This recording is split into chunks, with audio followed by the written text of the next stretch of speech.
Welcome to our channel. Today we'll guide you through the quick and easy steps to disable dark mode on Discord, specifically for your Android device. If you've been enjoying the sleek, dark interface but now prefer a brighter look, stick around. Let's dive right in.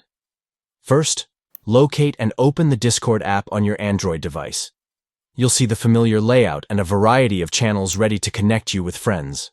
Once you have the app open, look towards the bottom right corner and tap on the U icon.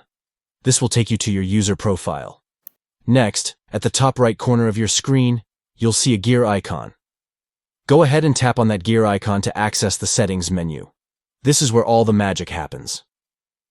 Now, scroll down the settings until you find the Appearance option. Tap on it to open up the appearance settings for your Discord app. This section lets you customize how Discord looks and feels. Within the appearance settings, you'll see an option labeled Theme. Tap on it to reveal your theme choices. Finally, at the bottom of the theme selection, you'll find the Light option. Select this option to switch from dark to light mode.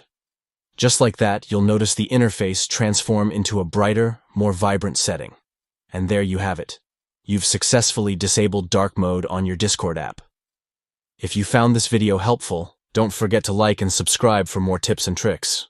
Happy chatting in your new light mode.